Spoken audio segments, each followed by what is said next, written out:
Donc, les amis, bah oui, on est passé à l'achat. Ça y est, enfin, nos signaux d'achat. Pleine barre, 78. Le premier, il est acté. Donc la clôture H4, on la mange. Une ou deux ou trois bougies suivantes, on continue à taper, même si on est plus bas, et terminé. Normalement, c'est fini, voilà. Et là, en H4, on est en train de péter le support haussier, là. Une mèche, deux mèches, trois mèches. On était sur la quatrième, là, propre. On est remonté un petit peu, là, on recasse. Là, possiblement en clôture H4. C'est pas très très beau. Mais on a nos signaux d'achat ici et ici. Donc clôture, faut acheter cette bougie. On attend une, deux ou trois bougies H4 de plus, grand maximum. Mais grand maximum, trois bougies H4. Voire une ou deux, paf, et on rachète si c'est un peu plus bas, clôture H4. Ensuite, c'est pas compliqué, hop. Il faut pas casser le niveau. Voilà, notre niveau d'achat, faut pas le casser. Point. Sinon, c'est cataclysme. Vous connaissez la grille de lecture. Direction peut-être les 50 000, 52 000. Mais voilà, ça fait un bout de temps qu'on attend et on a de plus en plus de signaux de plus en plus puissants. Là, après cette descente qu'on avait prévue, momentum baissier, bam, on déchire. Attention au lag. Je vais vous rappeler à la fin de la vidéo, en fait, les piliers les plus importants de la grille de lecture, si vous voulez. Donc, hop, on rebondit. Il y a toujours un petit peu de lag. Après notre momentum baissier, je vous le dis tout le temps. On redescend encore. Et enfin, on mange notre premier signal d'achat. Donc, le 75, qui n'était pas le plus balèze. On remonte. On tape les intermédiaires, là, qui ont grossi. La 79, elle est devenue vraiment balèze, en deux morceaux. Donc en deux morceaux, on a tapé ici, et plus ou moins ici. Là. Donc voilà, momentum d'achat, en dents de scie. Et là, vu qu'on a les plus gros signaux d'achat qui arrivent, la 78 est quand même un peu plus balèze, et c'est celle qu'on attend, c'est le finish, c'est l'ultima. Et on a une contre-indication, malheureusement, je ne vais pas pouvoir vous signer le bottom du bear market dessus, c'est malheureux, mais on a une dépression coronale, et ça, c'est une contre-indication. Et elle est a posteriori, plus ou moins. Elle est a posteriori, soit en même temps, soit même après coup. Donc on aligne de gauche à droite, je rappelle, la 78, tache solaire alignée face terre, vous prenez le cliché, pôle nord, pôle sud, vous tracez un trait, c'est l'horizon des événements, comme je vous dis, et de gauche à droite, quand on touche l'horizon des événements, c'est un signal. Donc les taches solaires, signal d'achat, les dépressions coronales, signal de vente. Voilà. Donc ça, vous avez déjà la base. Signal bullish, signal bearish. Ensuite, on a des contre-indications. Par exemple, aux signaux d'achat. C'est quand il y a un signal de baisse derrière, c'est une contre-indication au signal d'achat. Alors, on baisse les statistiques pour avoir un bottom absolu dessus. Alors, on peut même vraiment un peu les oblitérer. Malheureusement, on risque de dévier un peu au-dessus. Donc moi, j'ai déjà tout mis. Je vais attendre le début du mois, on verra bien. Si on se reprend, tant mieux. Et dans tous les cas, je remettrai des sous. Et on attendra les prochains signaux pour racheter. Parce que si on part en crash, on part en crash, c'est tout. Notre momentum d'achat ultime, il n'aura pas tenu. Et de toute façon, on attendra. On attendra, quoi qu'on fasse. Voilà, quoi qu'on fasse, encore et encore et encore, on attendra des signaux d'achat qui ne sont pas contredits et qui nous donnent des momentum d'achat. Parce que là, il n'y en a pas beaucoup. Des signaux d'achat non contredits, il y a ici. Voilà. Et il y avait plus ou moins celui-ci et celui-ci. Plus ou moins. Mais là, ça commence à être chaud parce que ces signaux-là sont contredits. Voilà. Nos signaux là sont contredits à cause d'une dépression coronale à venir. Voilà. Donc elle va continuer à pousser les prix. Est-ce que ça va comprimer, légèrement dévier, encore un petit coup au sud, et au final, le temps de passer toute cette merde là, on va tirer l'élastique très fort après, on va retourner très très fort bullish. C'est une possibilité. Mais on n'est plus sur des stats écrasantes, là, selon la grille de lecture. Parce que là, les stats, ils auraient pu être écrasantes, mais écrasantes de bullshitude. Là, fallait acheter les yeux fermés si on n'avait pas de dépression coronale. C'est la seule contre-indication qu'on a pour l'instant. On a eu deux petites alertes de volatilité aussi dans la matinée. Donc, ça continue à pousser à la baisse.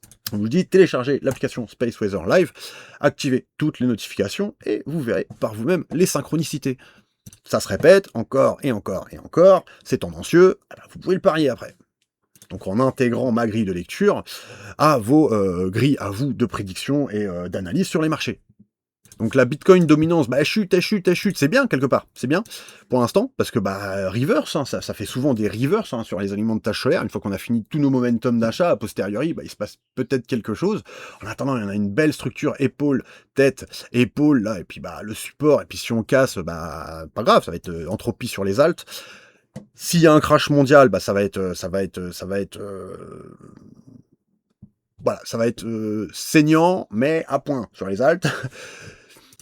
Parce que oui, dans un crash, maintenant, on fait chuter la Bitcoin dominance. Hein, c'est plus comme les cycles de 2017 ou 2021. Bon, maintenant, voilà, s'il y a un crash, on peut pas torcher les alts en faisant pumper la Bitcoin dominance. Sinon, ça ferait du beaucoup trop sale. Beaucoup trop sale. Par rapport aux écarts de capi, tout ça. Bon, bref.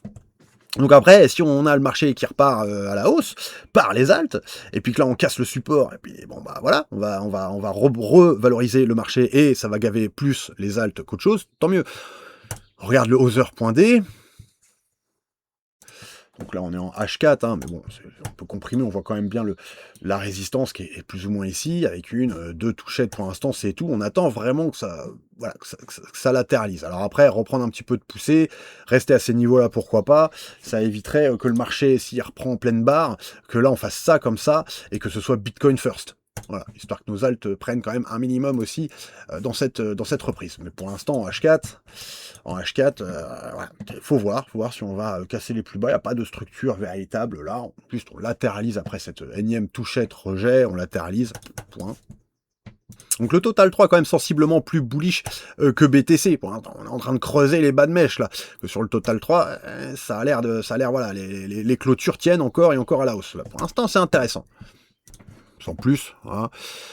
Stablecoin, pour vérifier qu'est-ce qu'on est en train de faire comme pattern. Alors là, il faut pas aller attaquer, à mon avis, le support des 9% et des poussières, parce qu'on est déjà dessus. Hein.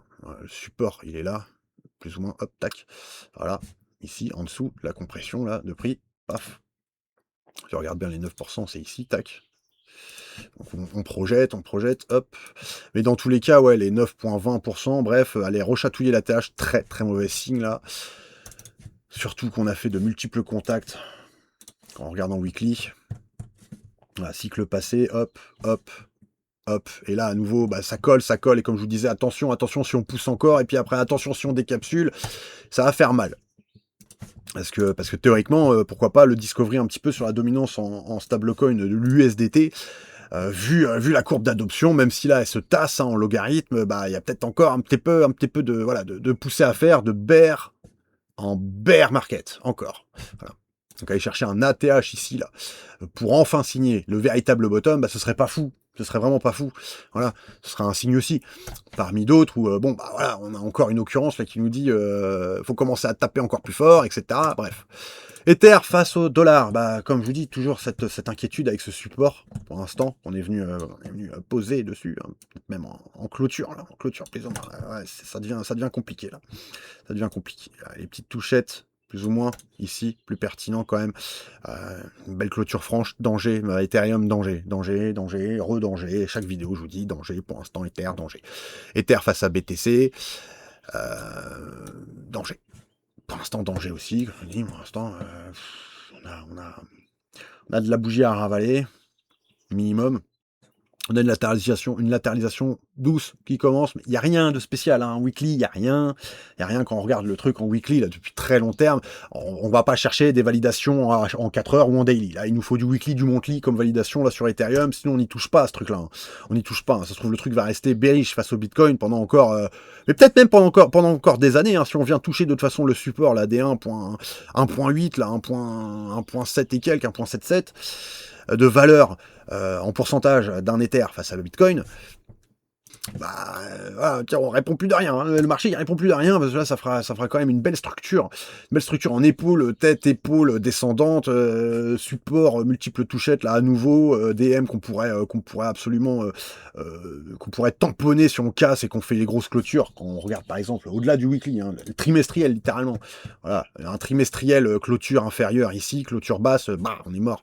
Ah, il y aura une puterie possible. Après, trimestriel, la mèche ici, pour l'instant, tant qu'on évolue au-dessus, la clôture, qu'on revienne toucher à nouveau cette trend qui nous cape baissier, hein, je vous le redis, ça, ce serait bien, une petite mèche là-dedans, bon, on en a déjà parlé, et hop, on reviendra focus, l'Ether.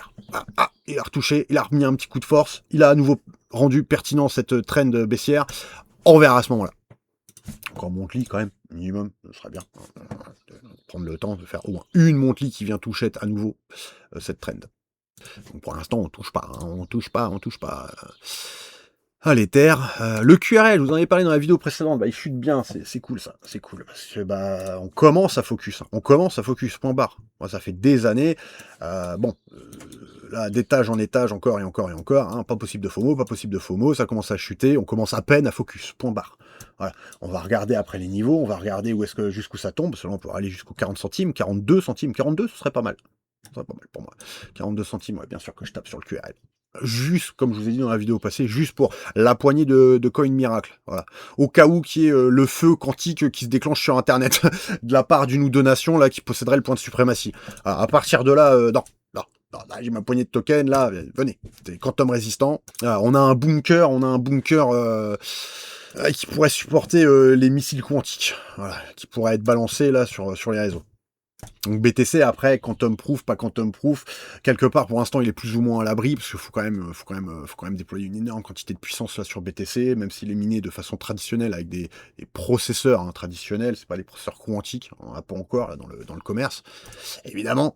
Mais voilà, en fait, je me dis que y a beaucoup de gens qui disent qu'il faut que le Bitcoin soit quantum proof. Oui, si du jour au lendemain, il y a une nation qui possède le point de suprématie, oui, s'il veut attaquer, si la Chine veut attaquer Bitcoin, ou admettons, une fois qu'elle a le point de suprématie, pourquoi pas. Mais le truc, c'est que si vraiment la puissance de calcul quantique, elle se généralise et qu'elle commence à être commercialisée, bah, qu'est-ce qui va se passer? Il y aura des mineurs quantiques, il y aura des processeurs quantiques qui vont miner Bitcoin aussi.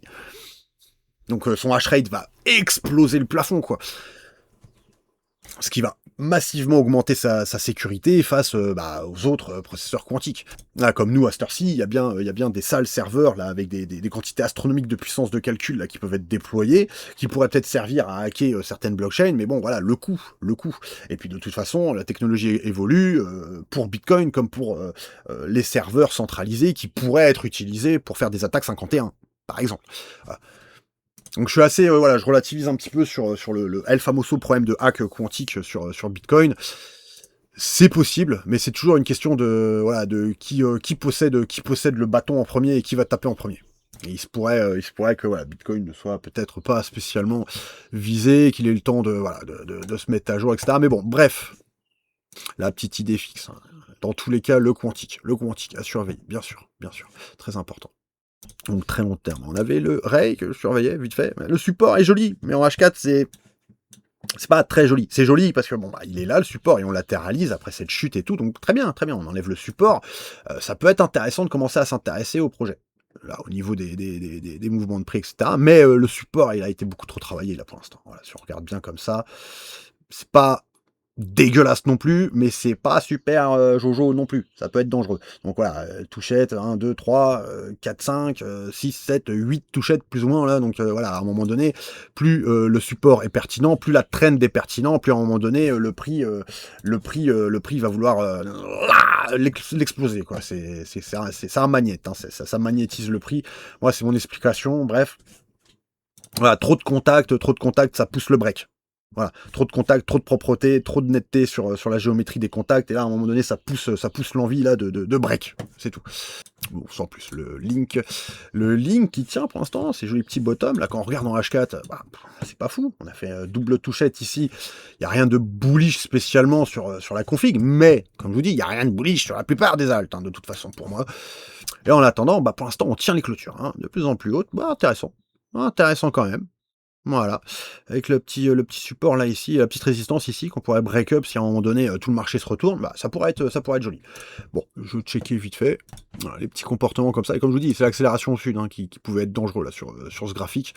Le support, s'il tient, il tient, hein, ça peut faire très mal aussi. Le Link est un très gros projet, très lourd. Bref, ouais, j'étais en train de checker un petit peu le XLM en BTC. On peut pas courir après ça, hein. C'est mort. Par contre, il a une tendance quand même à dégueuler, V-bottom, dégueuler, V-bottom, bon, bref. Pas de pattern égale compliqué pour s'insérer au bon moment. Mais bon. Le XDC aussi, face au BTC et au dollar, peut être intéressant le XDC parce qu'on a quand même une petite traîne. Bon, c'est pas très propre, mais on a quelques contacts plus ou moins. On mettrait en plus grosse unité de temps. Là, il n'y a pas beaucoup de liquidité, CQCoin, je crois. Bon, bref, XDC, admettons. Là, bon, il y a quand même un petit quelque chose. Break up, ça latéralise un peu. C'est pas fameux. Mais bon, c'est là quand même. C'est là quand même. Bref. Alors nous on parie notre QNT face au BTC, là on l'attend, la bougie de l'espoir, le break-up, la clôture franche de fou furieux là dans 5 jours, après notre momentum là, clôture, retest, et to the moon, fabricant du Satoshi, la pleine barre. On peut toujours rêver, hein, mais bon, voilà. On a parié, on est dessus, on le check tous les jours, on verra bien. Pour l'instant, la bannière... tout doucement, on est dessus, là, hein, sur les tarots. Moins 10% sur notre première entrée sur BTC, bah oui, c'est comme ça, hein, on avait acheté notre signal d'achat de fou furieux, là, qui venait des hauteurs, hein. Ici, je rappelle, ici, hein, dans tous les cas, à chaque fois on attend, hein, de toute façon, nos momentum d'achat, on est plus ou moins là-dedans, et non, on va bientôt reprendre le marché, allez hop, on va bientôt reprendre les analyses, boum, bon, momentum baissier, dans tous les cas, prophétie, je veux acheter le bad range, on a commencé comme ça, on attend signal d'achat, on attend encore le signal d'achat non contredit, parce que là ça pue, on attend encore, ici c'était non contredit, ici théoriquement c'était un signal d'achat non contredit, hein. C'est pour ça que je vous dis que des fois, ça peut être très beau, et en fait, on se fait vraiment, on se fait défoncer. Ça dégage, hop. Parce que ça, c'était un signal d'achat propre, en fait. Même celui-ci, théoriquement, il était propre, ce signal d'achat. Donc, je vous dégage ça, voilà. Hop. Ce signal d'achat, il était propre. Parce qu'on sortait de momentum baissier et on mange un signal d'achat. Donc, tant qu'on n'a pas un signal d'achat a posteriori du momentum d'achat, un signal de baisse a posteriori du signal d'achat, mais à coup pas, il n'y a pas de contre-indication et normalement, bullish, on commence à se reconstruire. Nouveau signal d'achat, plancher, prix supérieur, mais bullish quand même, on est censé se reconstruire et pas casser le niveau. Et là, on entre dans le momentum baissier et bam. Voilà. Donc oui, ça peut être pareil là, hein. Attention. On attend nos tâches solaires, on a nos promotions, dans tous les cas. Ah, suivez cette chaîne, vous allez voir. Je vais vous les donner. Là, il n'y a plus. S'il y a un crash mondial, faut arrêter de courir après. Il n'y a pas de je DCH. Non, vous allez souffrir. Attendez, regardez la météo solaire. Attendez, on va faire le tour. Là, il y a des semaines. Là, après, il n'y a plus rien. Là, au moins 1 ou 2 semaines, là, il n'y a plus rien. Donc, on va attendre. Ça casse, on attend, et nos prochains signaux d'achat, ils nous mettront les meilleurs bottoms, les meilleurs tarots sur l'étage en dessous. Là, c'est cet étage-là qui est censé tenir sur nos signaux d'achat, avec une légère modérée contre-indication. Voilà, c'est là. La configuration n'est pas absolue, par contre, les momentum d'achat sont sidéralement puissants, là. Mais c'est sidéral, hein. Vraiment, ils sont balèzes de fou, quoi. Donc si on n'est pas sur le bottom, on est sur le dernier niveau avant le bottom, juste en dessous, hein, quelque part par là. Et pour moi c'est des tarots qu'on regrettera pas un jour ou l'autre. Après, peut-être dès la semaine prochaine. Je l'espère. Si tout passe crème. Donc rien d'autre à dire, les amis, je suis passé à l'achat. On attend, début du mois, le 5, le 6, on remet un coup de billet, net, de bavure. Si on tient plus ou moins les niveaux, puis qu'on est en train de construire quelque chose de bullish, je FOMO dedans. Il n'y a pas d'autres signaux d'achat. S'ils sont en train de passer crème, je vais FOMO dedans. Terminé, dans 5 jours, je continue à FOMO dedans si la reconstruction vient après ça, hein. Ça, c'est sûr. Pour moi, voilà. Et tant pis, tant pis pour le reste. Et on refera un DCA, juillet, août, on remettra des billets en août si vraiment là, après ce rebond, plus ou moins là, si en août, on dégueule très fort. Bon, on remettra un billet ce mois d'août. Mais là, début du mois, tant qu'on n'a pas déglingué les niveaux a posteriori de nos alignements là, je tape la reconstruction. Et si on casse les niveaux début du mois, non, je vais pas acheter. Non. Si on fait ça là, puis qu'on casse. Début du mois, là, le 5, le 6, le 7... Non, j'achète pas ici. Non. On a cassé nos niveaux, c'est mort, j'attends. Et si on remonte, tant pis. Mais théoriquement, on a cassé nos niveaux, je vais attendre prochaine tâche solaire et on ira acheter ici. Voilà, quelque part comme ça. Comme je vous dis à chaque fois, on attend les tâches solaires et merde, c'est pas grave, on attend les prochaines, mais les prochaines vont nous envoyer de façon encore plus bas. Voilà. Ou au mieux, elles nous redonneront le meilleur des tarots à l'instant T si ça doit être bullish juste derrière. Donc oui, on tape les bottoms H4 à la base, on tape les bottoms H4. Là, pour l'instant, c'est quand même très bearish. Tout ce que je vous fais là, c'est tout le temps contredit. Tous nos signaux sont à chaque fois contredits. À chaque fois. Et comme je vous dis, à un moment donné, le bull run, il se construit avec très peu de contre-indications, ou alors pas de cette manière-là. Voilà. Pas de cette manière-là, à un moment donné, en dents de scie à la hausse. Alerte de volatilité qui sont profitables au marché. Là, les alertes de volatilité, bah, je remets, hein, là, par exemple ici, alerte de volatilité, bam, bam, bam, ça annonce jamais du bon quand on approche d'une dépression coronale, plus des alertes de volatilité. Voilà. Donc, danger, on en a eu quelques-unes ici, et je le remets rapido. Petite dépression ce matin. Voilà, ce matin, jaune, vraiment, petite dépression. Petite alerte, voilà. Petite alerte. Et on met, tac, tac, tac, le rectangle. Et on va rentrer dedans bientôt, là. Dépression coronale. Orange, un minimum, hein, orange, on est dedans, là, elle risque de faire mal, celle-là, quand même. Hein. Elle est là, elle est assez présente, elle est assez lourde, elle est pas aussi lourde que celle-ci, hein. Elle est pas du tout aussi lourde. Celle-là, elle était quand même, c'était en 2 morceaux, voilà, c'était balèze. Là, on était sûr qu'en approchant de ça, on allait se faire déglinguer. Ça, c'était sûr. Là, c'est kiff-kiff. C'est plutôt bullish. Mais on n'a pas les El Famoso 9 chances sur 10, hein, parce que la grille de lecture, quand tout est aligné, je vous balance un 9 chances sur 10. Pas de contre-indication, pas de dépression coronale a posteriori. Et le plus bas, signé en H4, on l'achète sur notre ultime tâche solaire. Voilà. Premier, je vous rappelle, donc je vais vous faire maintenant les piliers de la grille de lecture pour les signaux d'achat. Voilà, et je vous le redis suffisamment, les signaux d'achat, il faut chuter à l'approche d'un signal d'achat. Venir plus ou moins clôturer la bougie H4 rouge la plus profonde une fois qu'on a aligné notre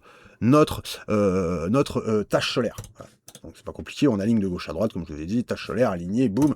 Et c'est à ce moment-là qu'on doit acheter la bougie H4 la plus profonde, qui est censée être le meilleur signe. Première contre-indication, c'est quand on monte à l'approche d'une tâche solaire.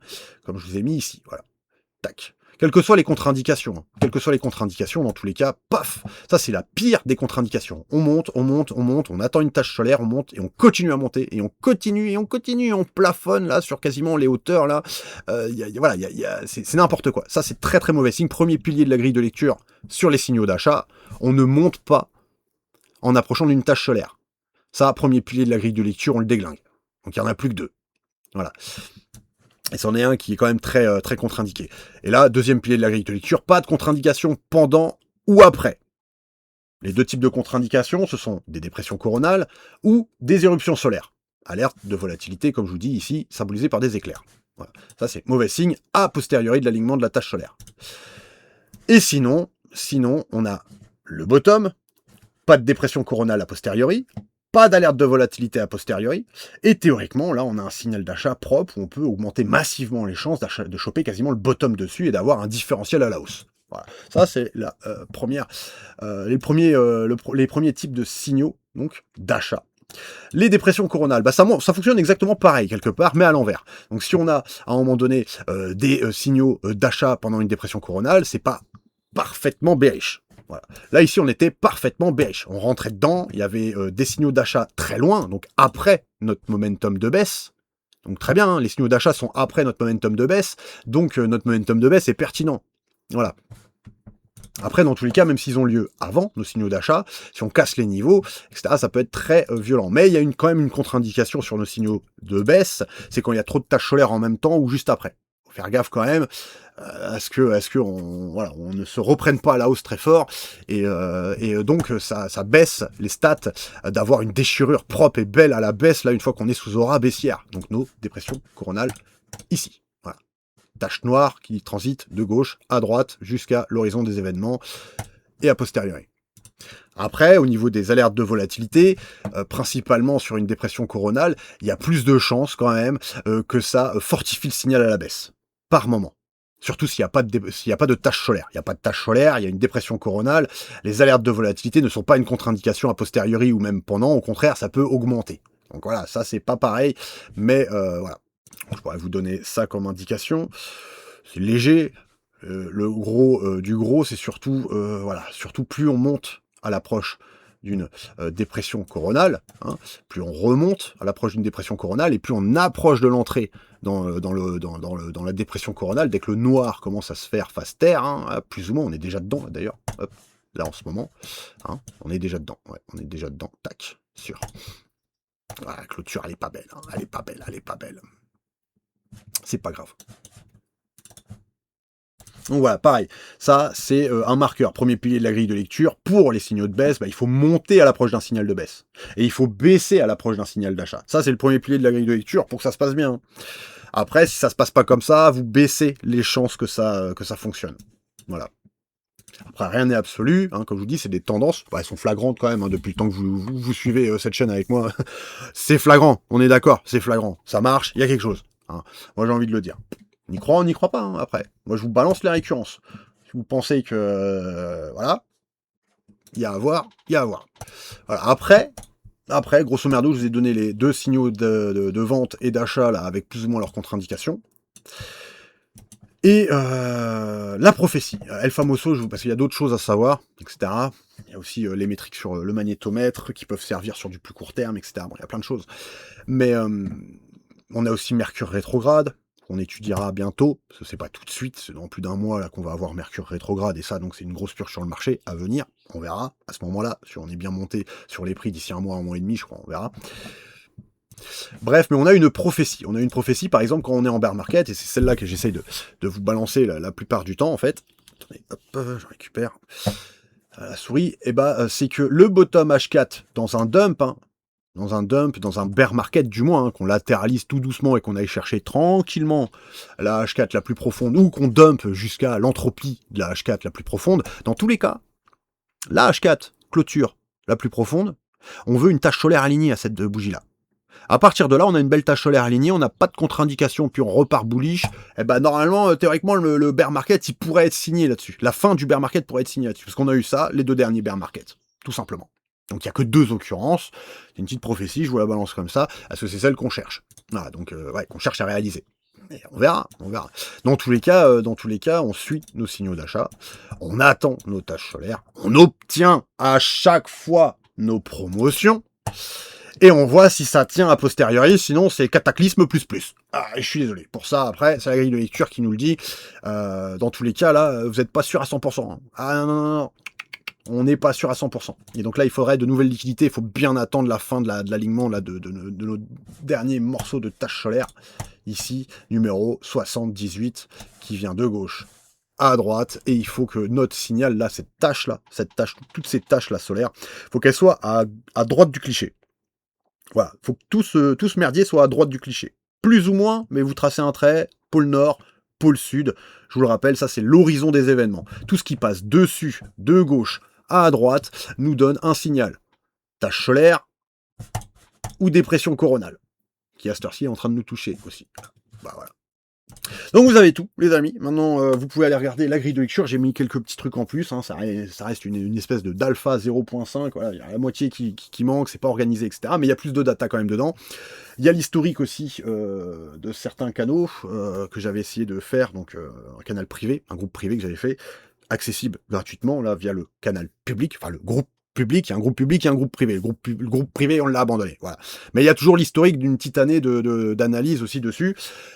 Des signaux, et donc de toute façon voilà, il y a le lien là, Telegram, groupe public, et dedans il y a tous les liens. Il y a tous les liens, il y a même des films, il y a le film crypto, il y a le film The Big Short, il y a une flopée de PDF sur les Fibos, sur machin, sur voilà, les vagues héliotistes, voilà, si vous aimez ça, là, le chartisme, il y a plein de PDF explicatifs, donc n'hésitez pas, je n'ai pas réuni énormément, mais il y a de quoi faire, c'est le but. Si vous en avez aussi, pareil, les ressources, machin, n'hésitez pas à poster sur Telegram. Le but c'est qu'on fasse un groupe où on a beaucoup de ressources, même des petits films, des petits documentaires, pourquoi pas, pour s'amuser, pour se cultiver un petit peu sur la finance, sur les marchés, et puis voilà, beaucoup de PDF si vous avez des liens, des vidéos, des tutoriels, que ce soit écrit ou en vidéo, etc. N'hésitez pas à partager tant que ça peut servir la commu.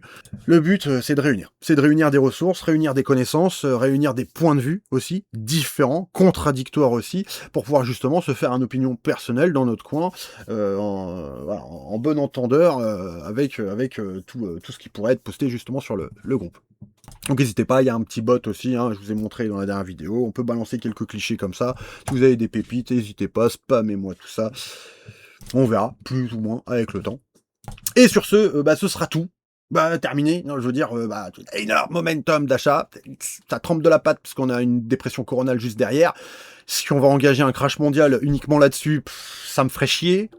C'est pas impossible à cause de cette contre-indication, c'est juste pas impossible. Mais normalement, quand même, le risque est à peu près faible.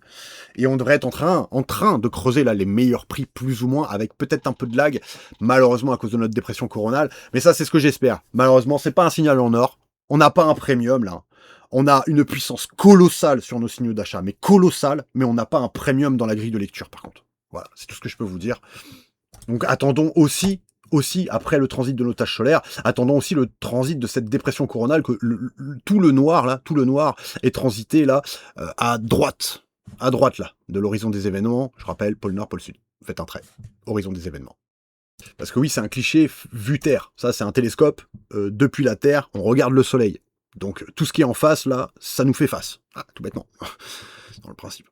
Donc ouais, après c'est le désert. Hein. Après, c'est le désert de signaux. Donc voilà, Airside, là, du côté Faster, on a tout ça, là, qui est en train de s'engouffrer là sur l'horizon des événements, et après c'est le calme plat, hein. Soit on reprend, on l'évite un peu au-dessus, on est entré avec de bons prix, etc. Et puis ça se négocie plus ou moins sur le marché a posteriori, ou alors derrière, si c'est une chute, si on casse les niveaux, là, si on part en crash, bah, les amis, c'est pas compliqué, hein. Là c'est de la douleur pendant une semaine, 2 semaines, il y a rien à faire. L'augure, il nous dit, il y a rien à faire. Ça veut dire que là, il y a un truc qui a merdé, il a envoyé les énergies qu'il pouvait, et théoriquement, voilà, le marché devait reprendre, on a eu nos promotions, et ça doit reprendre, et si ça reprend pas, mais à coup pas.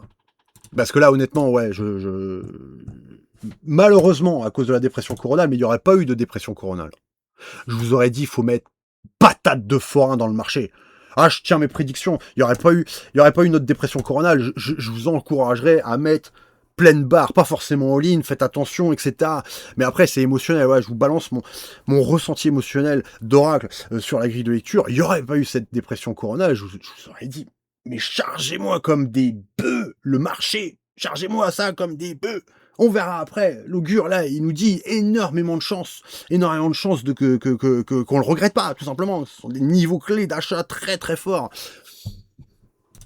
Mais bon, je peux pas le dire. Par contre, malgré la configuration, oui, il faut taper. Là, en DCA, faut taper, faut continuer. Il va falloir continuer hein, les mois d'après. Mais là, oui, il faut taper. De toute façon, ça fait depuis quasiment début du mois qu'on attend avec les liquidités. Voilà, je sais pas, qu'est-ce qu'il vous faut de plus là. Après, bah autant passer plusieurs mois sans acheter quoi. Alors plus ou moins, parce que ce début de mois, on avait eu ce signal-ci qui était non contre-indiqué le 10 juin.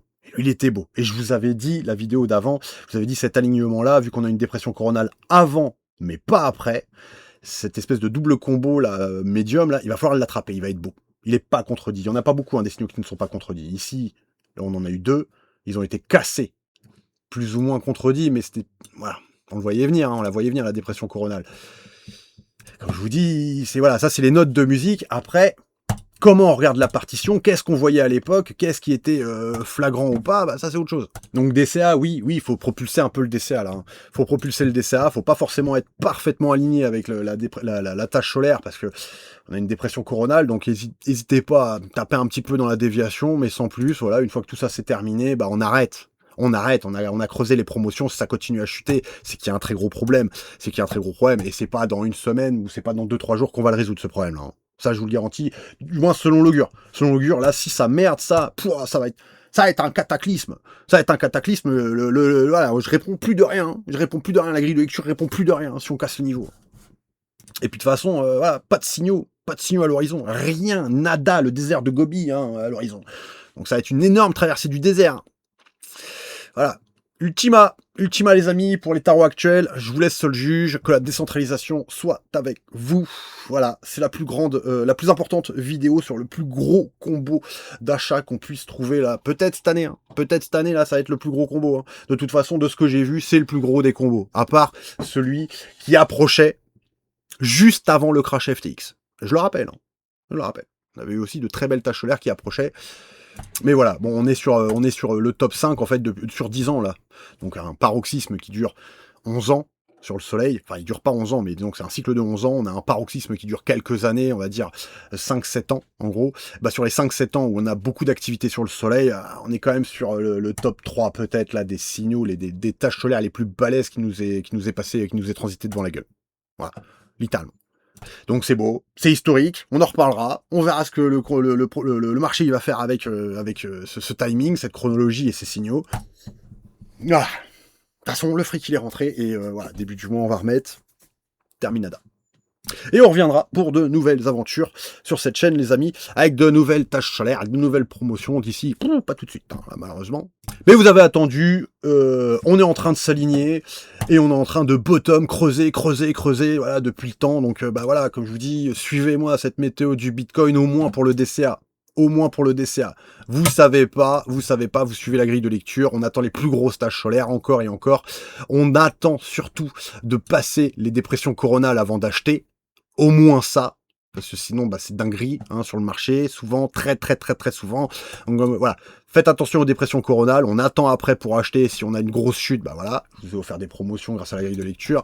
Et pareil pour les tâches solaires, plus on a des grosses tâches solaires, plus on doit attendre, et attendre encore pour aller creuser nos signaux d'achat les plus pertinents. Donc là, il est terminé, là, le premier. Hein. Pour moi, plus ou moins. De toute façon, voilà, c'est une période. C'est une période. Là, on est entré dedans. C'est cette période d'achat qu'il faut. Ah, parce que bah c'est sûr que vu la gueule des tâches solaires, là, je peux pas vous donner. C'est un cliché toutes les 4 heures. Hein. Enfin, on est 10h15. C'est quand même le cliché du matin, là. On ne peut pas les loger sur une bougie H4. Hein. Des fois, quand elles sont belles, propres, bien rondes et tout ça, comme, je sais pas, une de ces deux-là, mais unique. Hein. Là, on en a deux, donc bah, ça se répartit sur plusieurs bougies H4, 1, 2, 3 bougies de plus maximum. Et voilà, c'est pas une seule bougie. C'est pas une seule bougie. Par contre, là, le gros morceau, là, ce gros morceau, là, plus ou moins, lui, vraiment, il était aligné plus ou moins ici, là. Voilà, sur cette bougie-ci. Je vous laisse seul juge, vraiment. Désolé, mais à coup pas, un peu long, mais vraiment, historique, il n'y a pas grand-chose d'autre à dire. En sortie, il va se passer dinguerie. En sortie, il va se passer dinguerie. J'ai envie de le, ouais, je le certifie. Point barre. Voilà. Et je porte ma prédiction. Il va se passer dinguerie. À la hausse comme à la baisse. Hein. Mais il va se passer méga dinguerie là au niveau volatilité. On est sur un momentum d'hyper volatilité. Voilà. Avec beaucoup de compression énergétique, des signaux puissants, mais extrêmement puissants, etc. Donc oui, il va y avoir dinguerie là. En volatilité derrière, il va y avoir dinguerie. Pour moi. Hein. Je vous laisse. Allez, ciao. On arrête là. Courage les amis. Tenez bon. Que la décentralisation, évidemment, soit toujours avec vous.